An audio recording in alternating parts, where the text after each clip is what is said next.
am so happy to have you on our program, Sheriana. What's going on in Massachusetts?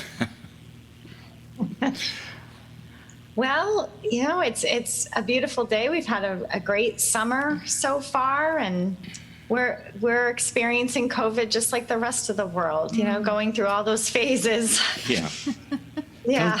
Tell us about your work. And just reading the bio is just absolutely fascinating. You're right in the pocket with what we teach and what we believe, and it's so great as she see a young woman here doing so much for the planet. So, Absolutely. Yeah. And also, just for the folks at home, she has some YouTube clips that you can check out, and so much. I want to just encourage you to explore more of Sheriana's work. So tell us more about your work, Sheriana. So emotional detox. Well, I wrote Emotional Detox after I came out with Mantras Made Easy. And Mantras Made Easy, I think that was published in June. And when I was doing that book, when I was writing Mantras Made Easy, I had solid mantra practices, spiritual practices. I had probably 3 or 4 mantras going. And as you know, that raises your vibration big time, right? And you've written books, and once you write a book and you put it out in the world, you kind of like to take a little break because it's a lot of work. Yes, absolutely. But when I'm coming off these mantras, I'm high as a kite, really. Yeah. I'm really floating around, and that's all of a sudden I hear emotional detox. You're going to teach emotional detox. I'm like, what? What do you mean? I need a break. And so Emotional Detox was born, I like to say, from a real solid, committed, because a true mantra practice is about devotion, being really, really devoted to those mantras, practicing and committing yourself. And so that was how it was born. And thank goodness it was born, because I didn't know at the time that about 6 weeks into the research about emotions, that I was going to be hit with something catastrophic. And so I had done the research on emotions, and then this happens in my life, and now I'm thinking, oh my gosh, I'm not just writing about this, I'm in it. Like, I really need to figure this out. So it was a blessing, because I really got to work with this, and I got to channel, which you guys can appreciate, something called the cleanse. Wow. And the cleanse is a 7-step process for learning how to process your emotions.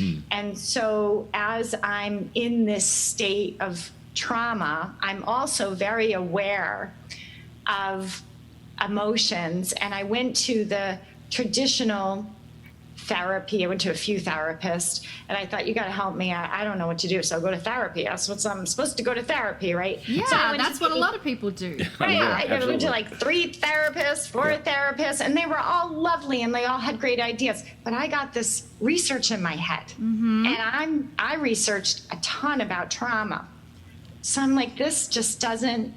So I said, okay, I'm going to have to just sit with this. And that's when the cleanse started to download. That's when I started to open up the channel. And I'm still working with the cleanse, and I'm working with all different variations. So it's basically a 7-step process for learning how to process your emotions. And that's what the emotional detox is based on, those cleanse steps. It's based on the philosophy that your emotions matter, but processing them matters more. So the emotions are not the problem. It's how we react to them. So I'm not actually cleansing emotions.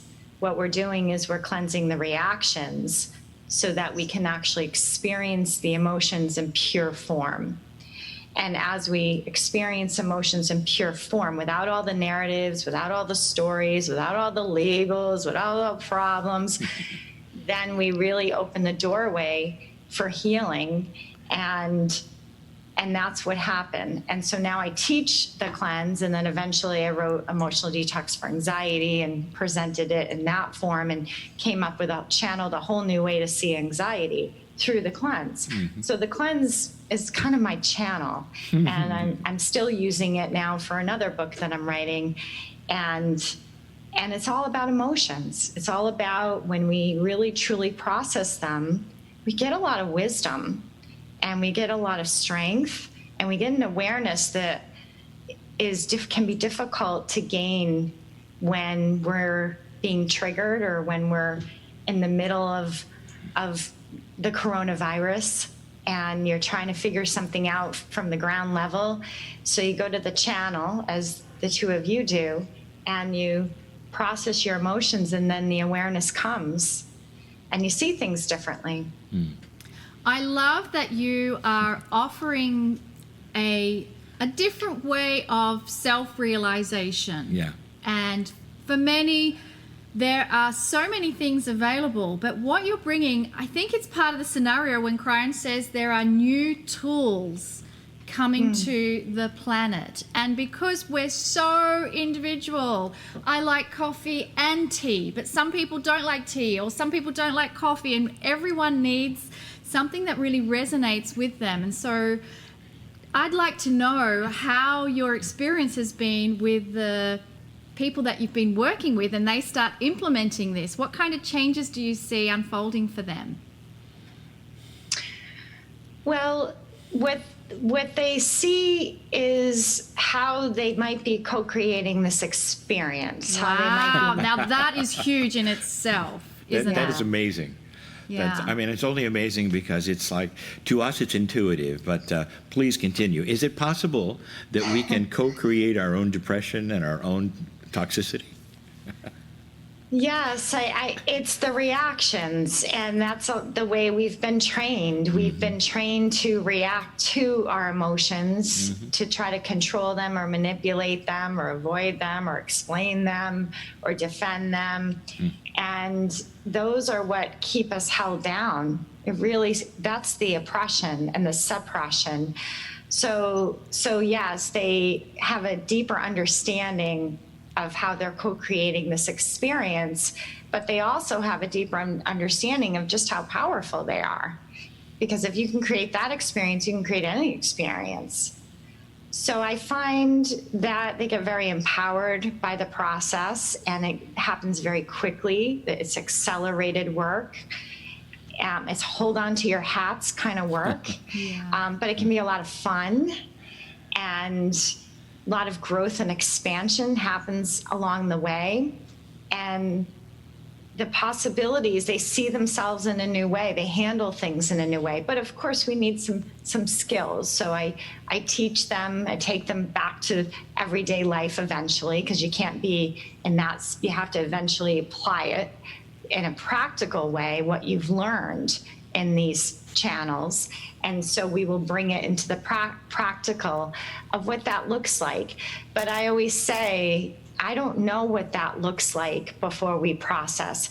And I'm not interested in knowing what that looks like before we process. I'll give you an example. I was at someone's house the other day, and I ran into someone I knew, and they were talking about something. And I also teach psychology. I teach at a college.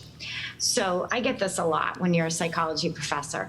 And she said, I'd be interested to hear what your psychoanalysis is of this situation and this person. And I said, I can't offer that until I tune into my emotions. And that is how I'm very, very different from this process, because the old me might have gotten swept up in that and said, well, here's what I think about that, and give some information, but it really wouldn't be based on truth. And so when we answer people, or we speak to, or we offer advice or judgments or opinions without emotional processing, we're more likely to spew out reactions, right? And then that's what we're contributing to the planet. But when we take a moment to process, the information and the conversation changes to a much higher level, and and a deeper level of awareness and understanding. So I don't really go there until I process. Once you take time to process, and it doesn't take very long, then you get the guidance, and then the wisdom comes through. And as far as the coronavirus, it's really a lot of suppression of pain that's coming up. Mm-hmm. The pain that people have felt over the years. And the challenge is if we talk about, and I'm not saying don't talk about things, I'm saying talk about them after you feel them, not before. We've been taught, okay, let's talk about this, right? Let's talk about this. And I'm saying, let's feel it.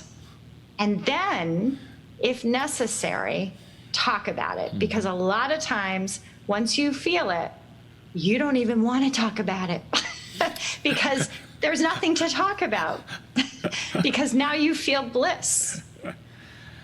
I love it. It's almost like you, in other words, if I was to put my words into what your explanation is you're stepping out of the logic and moving into the heart. And this is deep, intuitive wisdom from the indigenous and many other techniques, which is your wisdom comes from tuning into your heart center, because all you're talking about is feel. And you feel from the heart, not the brain.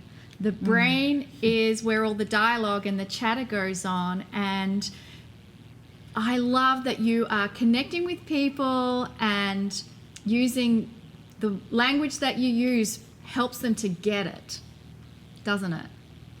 Right. And brain will always go back to trauma. That's the difficult part. Mm-hmm. You mentioned something too that I'm very interested in, and you actually said the words "we're trained into a certain thing."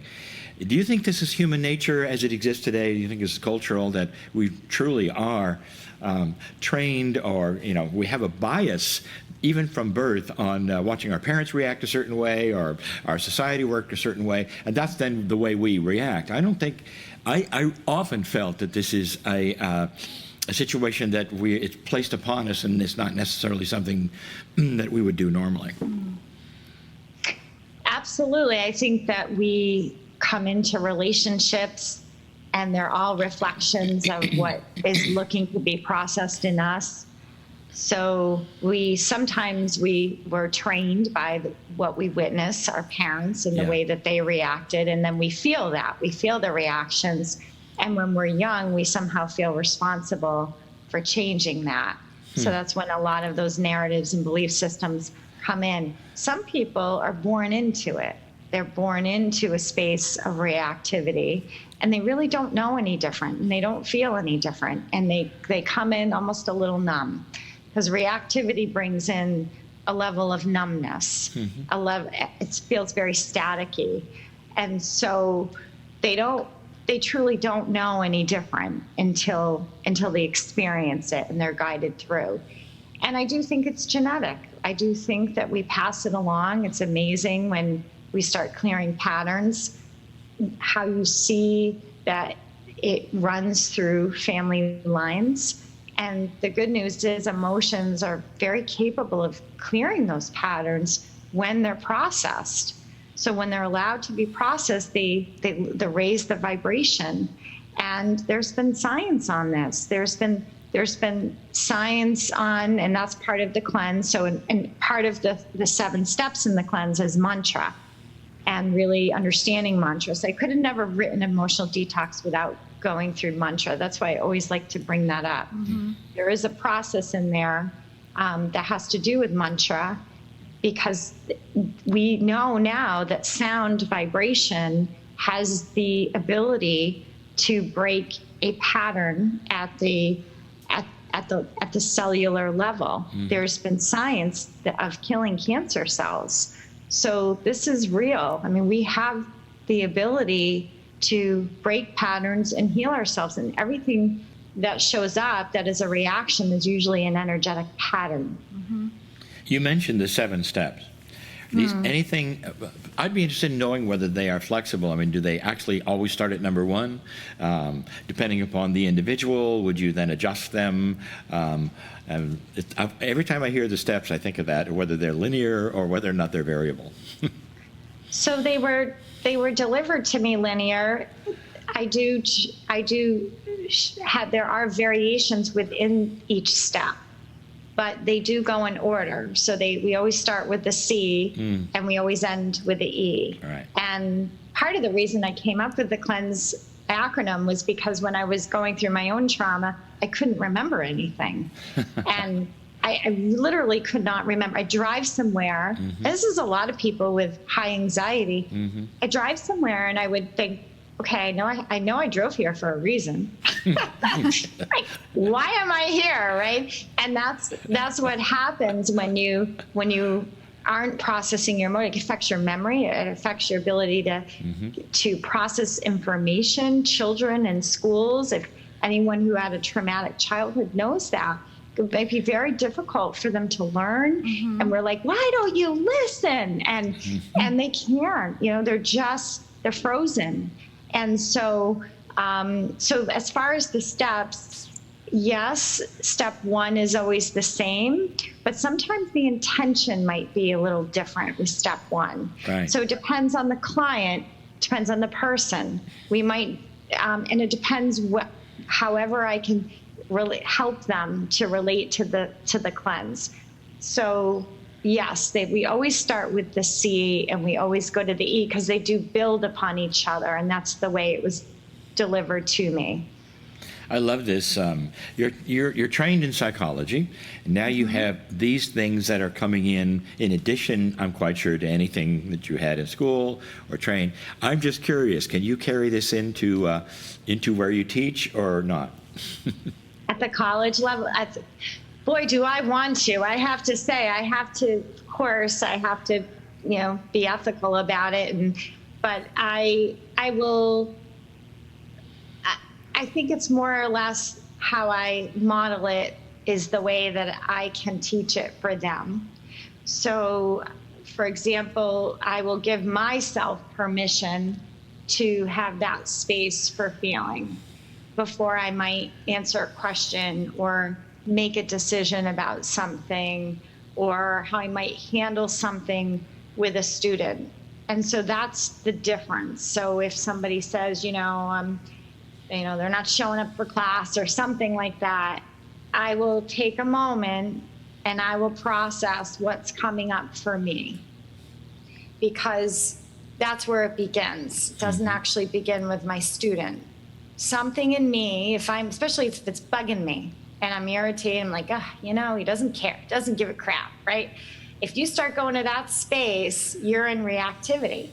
So it begins with me to take a look at what's coming up in me to be processed. Maybe it's a feeling of being disrespected or unappreciated or taken advantage of, or things that come up for people every single day. And so it's my responsibility to take a moment and to go through that cleanse and to gain the energy and the insight so that I can approach that individual from my space of wholeness.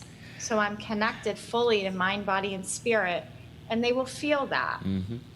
Wow. I love that, and they will feel awesome. That's what we teach. That's what we teach, that they feel the reaction or non-reaction. Right now, watching the show, there's probably those who are in trouble, and what I mean by that, and they're at their lowest ebb. They've lost a lot. Perhaps they don't know what the future is going to hold. Perhaps the past has been dashed from them. We're losing people. We're losing jobs. People are at a low point, and some of them are watching the show to say, "I wonder if these tools are for me." That's why you're here. Can we address this more personally for them right now? What would you suggest? Yeah. Well, again, I would always start with step one, which is the C, and that is because I'm mindful of excuse me, my allergies are kicking in today. I'm mindful of being careful not to re-traumatize people, because I think sometimes we all want to help so much. And so it's always important that you give someone the space, and you give yourself the space, if you're listening, to really get centered, right? You really want to get centered in your body, maybe do a couple little stretches, kind of move around, make yourself comfortable, because it gives a message to your body that this is about healing. This isn't about poking around and bringing up all your crap so that you fall apart, right? And so it's about going in gently, because people get scared. Oh boy, she's going to say something, I'm going to crack, and then I'm going to have to be left to do it on my own. That's and right. I'm just not willing to go there. That's right. Right? Yeah. And so that's why step one is always step one, because you have to get your body to start to trust you. It's not about trusting people, it's about trusting your own energy. That your own energy, when you tune into it, you can start to feel connected, and your body's going to eventually say, okay, I know what you're up to. You are choosing to heal. All right, I guess I'm on board with you, because you're consistent with me. Yeah. And that's the thing about the cleanse, is it's consistent. It never changes. It might have variations, but it really doesn't change. And that's what people are really looking for right now, is something that they can count on. Yes. Right? Thank you. Yes. Yeah. No, I love that. Something that they can count on. Something that works, something they can count on. And you sense it really tweaked me there. It's one of the things you said that I want to go on. It says that they're afraid they're going to have to go into massive processing. So, you're going to trigger something that's going to make it worse. Yeah. And I'm not going to push them, but I am going to say that there's emotions there that are, gosh, would they love it if you could just process, and you're right on the edge. You're not really on a breakdown, you're on a breakthrough. And that's, I had to go through my own breakthrough to realize that it really is about a breakthrough, and you're so darn close. And I know it seems so scary, but it could just be like a fraction away. And so really taking a time to say, losing my job, right? Losing my job makes me feel. Losing my job makes me feel. And giving yourself permission to have an experience with that feeling. And then going to the next step, because the next step is going to give you some vibration, which is the mantra. Because without you don't want to poke at somebody and then leave them hanging. So that's why the cleanse is in the sequence. That's right. Because then they're going to get the vibration, and it's like giving them a warm blanket. Exactly. Right? And that's really the most loving way to teach someone how to process their emotions, and then they begin to create their next experience. I'll bet anything that after they experience step one and feel that it's working, and that's such a feedback of, wow, it is happening, that you can go to step 2 and 3. And this is what we teach, is that you have to have the intent. Everything from centering to balanced breathing, but the first step is you saying, okay, I'm willing to listen, or okay, show me, or okay, I really want to do this. And so everything you're saying is not only is this what I teach, but what I believe. So I can be part of the team, right? Absolutely, and that is why you're here. I think everyone's part of our team. Yeah. Anyone who wants to step into that vibration of self-empowerment, you're part of the team. Sure. Sheriana, we have, you got 4 minutes left or something. Is there anything you want to say that hasn't been said so far, or any hope you want to give to anybody before you say goodbye? Well, my motto is, if you can feel it, you can do it. You can do anything from a state of feeling. And so if you can really feel, allow yourself to feel, and that doesn't mean long, and it doesn't mean painful. And Well, I like that part. Yeah. Yeah. And that is something that we've learned, that somehow if we feel it, that it's going to make things worse, or it's going to hurt, or it's going to take a really long time and you just don't have time for it, right? Yeah. Right. But true feeling, when you're not going into the narratives, you can do it in 60 seconds. And so in the emotion, this might help your viewers. In the emotional detox perspective, Right. there's only one emotion, and that is love. Oh, yeah. Everything else is a reaction. Absolutely. I love that. I'm going to quote you. Yes. That's a wonderful way I to, know. to That's finish the and purest. summarize. Everything else is a reaction. Yes. Yeah. The only Everything. emotion is love, Yeah. and everything else is a reaction. Oh my gosh. Oh, you're right on Spot target. on. You are part of the team. You are the team. Yes. How about joy? Do you have anything to say about that? Well, joy is really when you learn to hold the vibration, right? Ah. Uh-huh. Yeah. Yeah. So it's now, once you learn to process, that's one thing, but then the next is, how do you hold it? Mm-hmm. And so really learn, okay, I've got the tools for processing, I know how to do that, but and you'll still use the same cleanse for holding vibration, it's just the intention will be different. All right. Yeah. Yeah. Right? So when you start to learn how to hold it, I can hold this energy, then you're going to be able to learn how to hold joy. And That's perfect. It's all about sustaining joy. that's Yeah. right. It's all about sustaining joy, finding your joy and sustaining it. Love Awesome. it. Yeah. Thank you, Sheriana. This has been. I've not heard you talk except for the YouTube videos or any of these things, and you're just so right on it. We've been very lucky to have you today, and I know you're pressed up right up against another interview and probably another interview. Actually, I have my show. I have Yes. the emotional. Yeah. And so, Yeah. thank you so much for taking the time to be with us today. Thank you. So- Thank you for doing what you do. Thank you, dear. All right. Thank Take you so care. much. Be Okay. well.